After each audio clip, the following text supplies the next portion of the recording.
Hello students. So today we will continue our next part of solid solutions, and we will see what is the substitutional or interstitial type of solid solutions. Yesterday or in last lecture we already discussed related to alloy materials. Okay.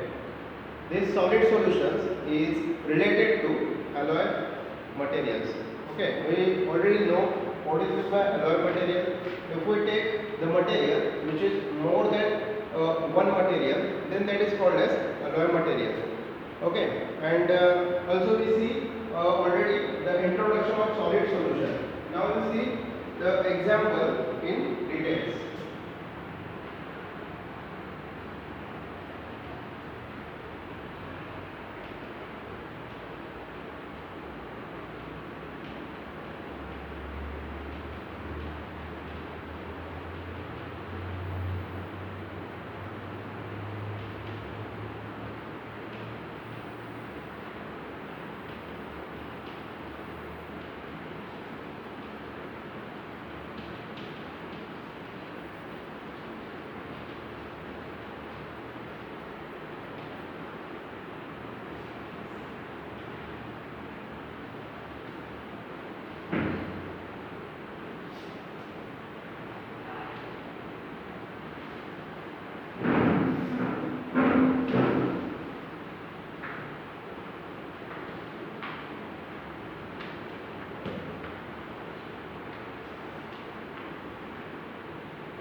So, if we consider the austenite, which is one of the example of solid solution.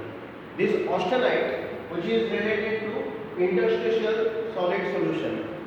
In last lecture, we already discussed about what is the difference between interstitial solid solution and substitutional solid solution. I want to revise that.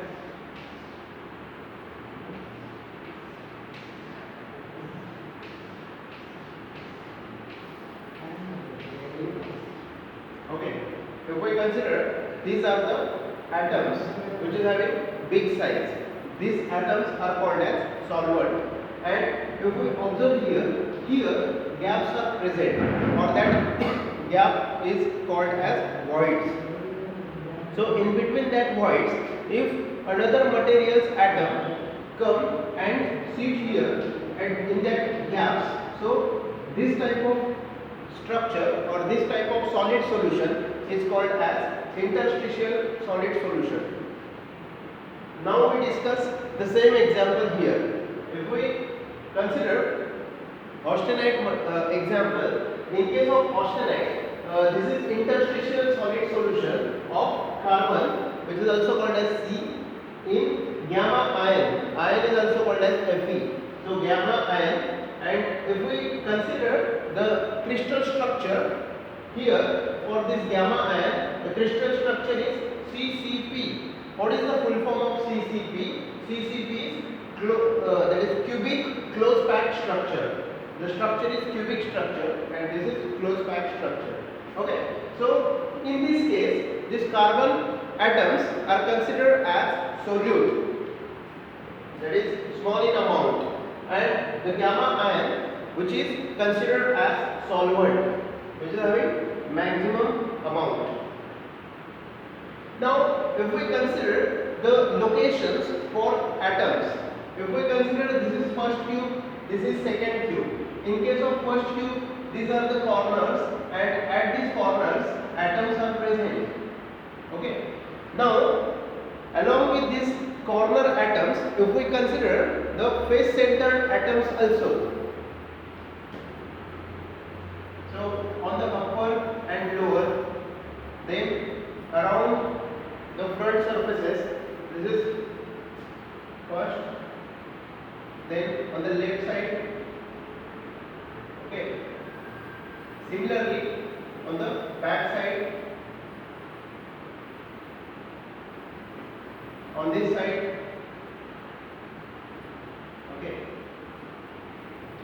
And in this diagram, on the front side, on that side, on the right side, on the top side, on the bottom side. So these are the locations at face center.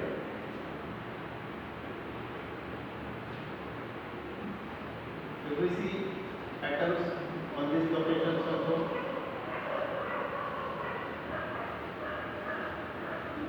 Okay. So this is about the locations of atoms of solvent.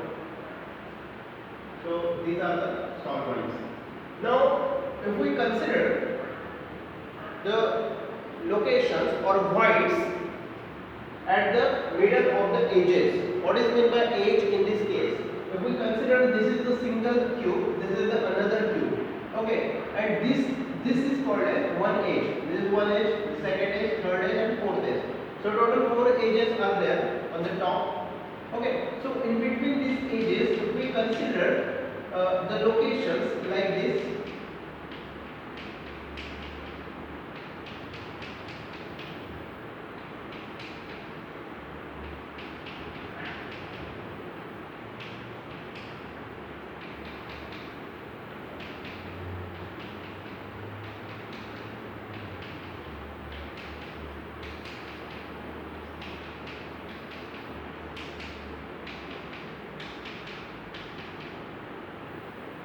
so these locations are nothing but voids. These are called as voids. If we connect the diagonals at the middle also, we will get some, that is one location. At that location also void is present. So at this location also void is present. Okay. So like this structure, this is actually planar diagram, or on one plane we see, and this is the three-dimensional view. Okay, imagine this is the three-dimensional view and this is the one-dimensional view, or on the plane we draw this diagram. So in this case, this is solvent, and in this case solvent is gamma ion, and the material which is present in the voids, this is carbon atom, that is C. So this C is solute. And in this diagram, these corner atoms as well as face centered atoms are act as, or all are called as solvent. These are the solvent in this case. And where is the gaps? Gaps are the voids. So gaps are present at this location. This is the gap, or this is the void. So in this location, if some carbon atoms goes inside and occupy this space, okay, so in this case this is solute and this is carbon and this is solvent, this is gamma ion. So this is like here. So in case of austenite, this is interstitial solid solution. Okay, this solute occupies the gaps or voids, and this type of solid solution is called as austenite. Okay, so in this case, if we compare the structure of carbon and gamma ion, the structure of gamma ion is CCP, that is cubic close packed structure. And final material also shows the same crystal structure which is present in case of gamma ion, that is CCP, cubic close packed structure. So this structure is cubic close packed structure. So this is one example. Now we will see the another example which is related to substitutional solid solution.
So if we take the second example, that is solid solution, and in this solid solution, this is the second type, that is substitutional solid solution. In case of substitutional solid solution, two different that materials which are come together and we will get the next that is another type of solid solution. Okay, so in case of substitutional solid solution, here copper and zinc material comes together and it gives alpha brass material. Okay, it gives alpha brass material. And if we compare the structure of these two materials, that is copper material having CCP structure, that is cubic close packed structure, and in case of zinc material, this is HCP structure. HCP means hexagonal close packed structure. Okay, so if we draw the diagram of copper material, that is cubic close packed structure, so at the corners we will show that is atoms, and at the center of this faces there is also some atoms are present. So one face is on the this side, one face is on the top side, then on the bottom side. Okay, on the left side, on the right side, on the back side. So these are the locations where the atoms are present. So at this location also I will show the atoms. Okay, so this is related to solvent. This is related to solvent, that is CCP cubic structure. Now I want to show you the zinc material, that is hexagonal close packed structure.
So this is actually second material, that is zinc, which is having hexagonal close pack structure.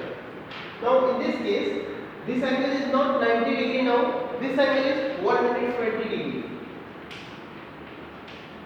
Because this is related to hexagonal close pack structure. In case of this structure, this distance and this distance, if we consider this is breadth, this is width, or this is length and this is breadth, all these both becomes same distance, that is a distance. So that's why this is written here a and a. And if we consider the height, this height is different. We give here the symbol c. So these two distances are same and this distance is varying. But in this case, all the distances becomes a distance because this is the cube-like structure. So in case of cube, all distances or all edges becomes same in distance. So in this case, two edges are same in distance, but this height becomes different. And here at the middle also we consider one plane, and if we join this diagonal here, so one triangle is made here. Actually two triangles are made along due to this diagonal on the left side and on the right side, and on the bottom surface also due to this diagonal it makes it into two different triangles. If we consider the centroid of the triangle, then at this centroid location here, actually this is not present, only at this place atom is present. So atoms are present at the corner in case of hexagonal close pack structure, and at the on this plane, on the centroid of this triangle, Okay, so in this case, actually I use yellow color for zinc material. So all these locations where the atoms are present, which is zinc atoms. Now if we combine both this material, copper material and hexagonal that is zinc material, okay, then we will get the material that is alpha brass material. Due to this combination, we get this alpha brass material, and now we combine both the structure.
Now if we combine both the material, which results in this diagram. In this diagram, if we observe properly, then both the structures becomes cubic structure. Both the structures bring together and we will get this type of diagram, and this is the structure. And here, when this zinc material and copper material mix together, then crystal structure is in the form of closed, that is cubic close pack structure. This hexagonal close pack structure is now destroyed, and this zinc material also comes in the shape of closed, that is cubic close pack structure. Now if we observe here at these locations, initially all, if we consider this is the copper structure initially, So all the corners and all the face centers are occupied with copper material. But when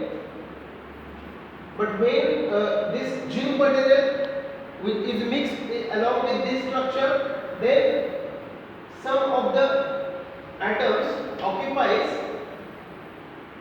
or replaces with zinc material, and in this way we get the different structure or solid solution, and this solid solution named as alpha brass, and the crystal structure of alpha brass is CCP, that is cubic close packed structure. So this is the substitutional solid solution. So at the edges, middle of the edges, voids are present, but these zinc atoms are not occupied in that voids. Okay, but it replaces the copper atom. And on the place of copper atoms, now at some places zinc atom is present. So this is the substitutional solid solution.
If we compare or if we see this example, and this is actually related to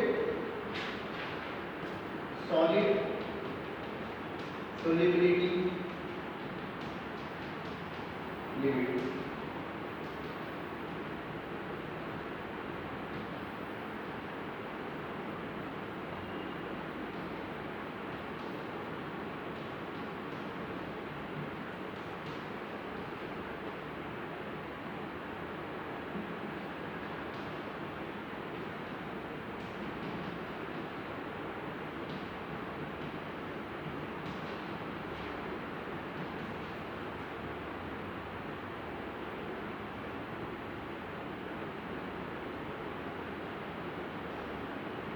So next point is related to solid solubility limit. What is meant by solid solubility limit? It is the maximum amount of solute that can be put in a solid solution. Okay, actually two terms are there, solute and solvent. Okay, I will draw diagram. This is solvent, and if in some gaps atoms are present, this is called as solute. So solid solubility limit, there is maximum amount of solute that can be put in a solid solution. So maximum amount of solute present, in this case austenite, the carbon is act as a solute, and this gamma ion is act as a solvent. In case of alpha brass, this copper act as a solvent and this zinc act as a solute. In this case austenite, the carbon is present which is not greater than 2%. If we consider this complete solid which is 100%, so out of 100% only 2% carbon is present. So if we consider this solute becomes carbon, then only 2% carbon is allowed In case of alpha brass also, the maximum limit is near about 2%. Okay, so this is called as solid solubility limit. In some cases, like copper and nickel. In case of copper and nickel, which is example number 3rd.